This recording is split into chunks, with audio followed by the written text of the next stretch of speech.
देख बर्तमान करबा 18 नंबर 5A रा 18 नंबर 42 सेमी दीर्घ बाहु विशिष्ट एक समबाहु त्रिभुजर अंतलिखित परिलिखित वृत्तर परिधि निर्णय कर। 42 सेंटीमीटर दीर्घ बाहु विशिष्ट एक समबाहु त्रिभुजर परिलिखित और अंतलिखित वृत्तर परिधि निर्णय कर। समबाहु त्रिभुजर बाहु देछि से त्रिभुज भितर वृत्त अछि, त्रिभुज बाहर मध्य वृत्त अछि, दुईटा वृत्तर परिधि बाहर करबा। समबाहु त्रिभुज एटा अछि समबाहु त्रिभुज। समबाहु त्रिभुजर तीन शीर्ष बिंदु दे जाइतिबा वृत्त को परिलिखित वृत्त कहନ୍ତି। मनला समबाहु त्रिभुजर तीन शीर्ष बिंदु दे जाइतिबा वृत्त को त्रिभुजर परिलिखित वृत्त कहନ୍ତି। बुझला कि माने परिलिखित वृत्तर आमे कोन करबा परिधि बा करबा। कोन करबा परिधि। परिधि के पाइबा आगे समबाहु त्रिभुजर आमे उच्चता पाइबा। उच्चता पाइला परे एटा कोन पाइबा तार व्यासार्ध पाइबा। व्यासार्ध पाइले आमे परिधि पाइबा। बुझला ठीक है बुझियाला कि समबाहु त्रिभुजर बाहु देछि 42 सेंटीमीटर हला। समबाहु बाहु देले आमे समबाहु त्रिभुजर उच्चता बा करबा। चित्र कोन समबाहु त्रिभुजर उच्चता बाहु देले आमे केमति उच्चता पाइबा।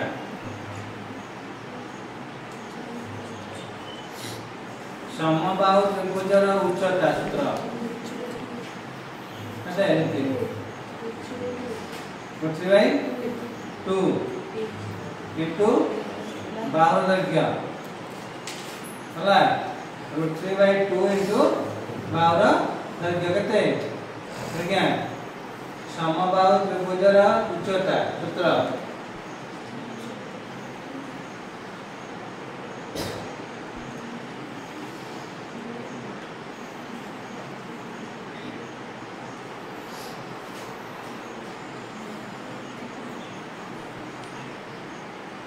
केते रे समबाहु त्रिभुजर उच्चता सूत्र कोन मन नाही।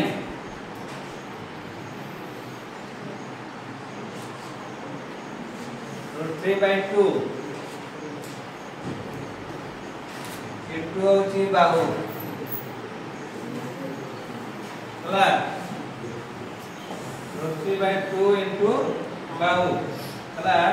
समबाहु त्रिभुजर उच्चता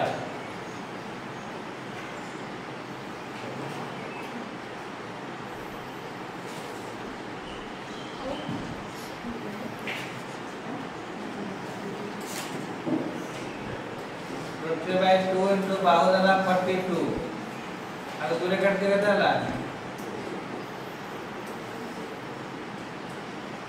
उच्चता पाइले 21√3 सेंटीमीटर हला। 21√3 सेंटीमीटर हमर वृत्तर व्यासार्ध होची केते एटा OA। OA टा केते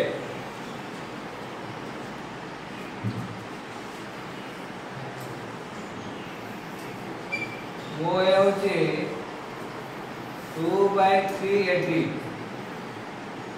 हला। 2/3 AD AD रा 3 भाग रो 2 भाग होची OA मनला। OA ला 2/3 AD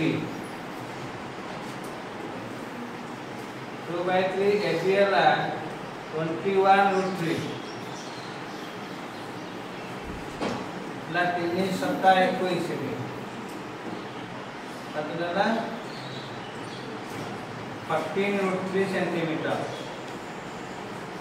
हला 14√3 सेंटीमीटर ଆମେ ପାଇଲେ କଣ ବ୍ୟାସାର୍ଧ ବୁଝିଲା ବ୍ୟାସ କେତେ ପାଇଲେ 14√3 ସେंटीमीटर बुझा ठीक एटा मन रखिबो तमरा एटा व्यासार्ध होता एटा ओए ओएटा होती एटी द 3 भाग 2 भाग 2/3 हला 2/3 बुझ पाला ना नहीं 2/3 एटी समान होची ओए मन रखिबो सटे रे पड़बो तो 2/3 ओ एटी 2/3 एटी समान होची ओए हला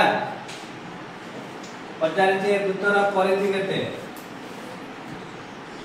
वृत्तर परिधि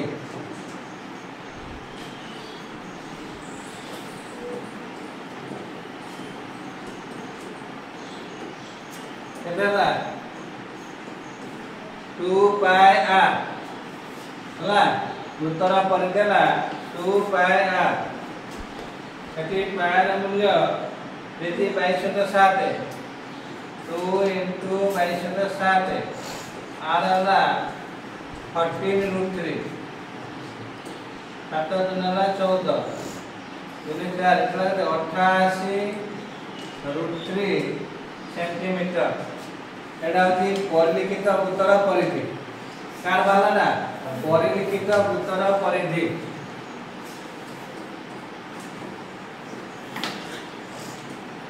परिलिखित वृत्तर परिधि वाला 88√3 सेंटीमीटर हला 88√3 सेंटीमीटर वाला परिलिखित वृत्तर परिधि पुणे पचारि जे कारण अंतवृत्त दीटा बुझारि छि पुणे बुझारि अंतवृत्त देखो अंतवृत्त कले कोटा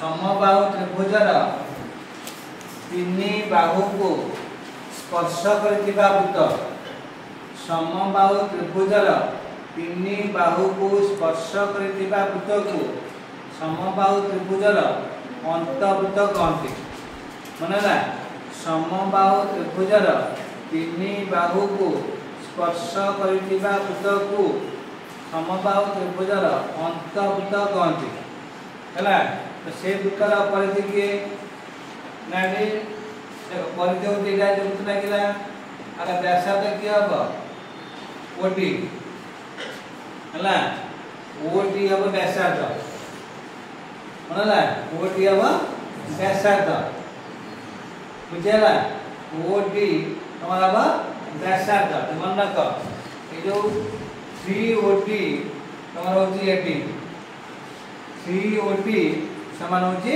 80 ये ओडी रा 3 गुना ले हमारा उच्चता है बुझेला कि 3 ओडी इक्वल टू 80 हमें आगुरु 80 पाई जाय छे केते 80 केते पाई छे 21√3 हला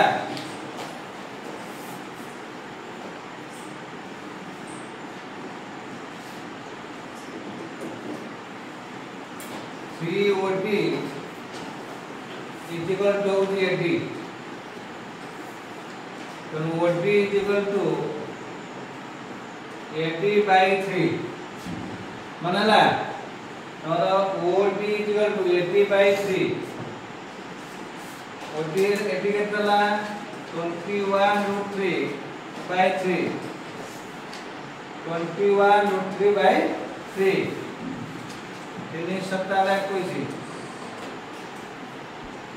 7√3 सेंटीमीटर ओटा कोन पाइले अंतवृत्तर व्यासार्ध पाइले कोन पाइले अंतवृत्तर व्यासार्ध ओटी हला 7√3 सेंटीमीटर हला अंतवृत्तर परिधि बाकरिबा कोन देबा अंतवृत्तर परिधि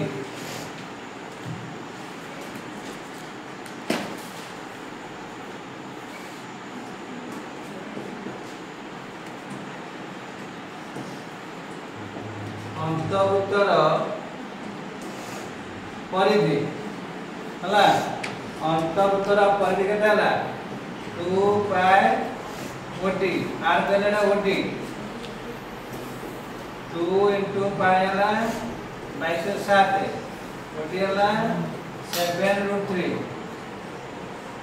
बुझला 2 पाई ओटी ओटी बुझो तो ओटी गले व्यासार्ध आर ना स्मॉल आर लिख परिबा कैपिटल लिख परिबी एडी स्मॉल लिख परिबा नचेत हम लिख परिबा ओटी लिख परिबा हला काट साथ काटी दियो आगे चला 44√3 सेंटीमीटर तारा अंतर्वृत्तर परिधि सैला सेतला कोन परिलिखित वृत्तर परिधि याला अंतर्वृत्तर परिधि प्रश्न दला कोन परिलिखित वृत्त एवं अंतर्वृत्तर परिधि निर्णय करो बुझला अरे मन रहला समबाहु त्रिभुजर उच्चता सूत्र बनला √3/2 into बाहुर दैर्घ्य हला मन रहला समबाहु त्रिभुजर उच्चता उच्चता पाइला परे हमें कोन पाइबा परिलिखित वृत्तर व्यासार्ध पाइ परिबा अंतर्वृत्तर व्यासार्ध पाइ परिबा हला धन्यवाद।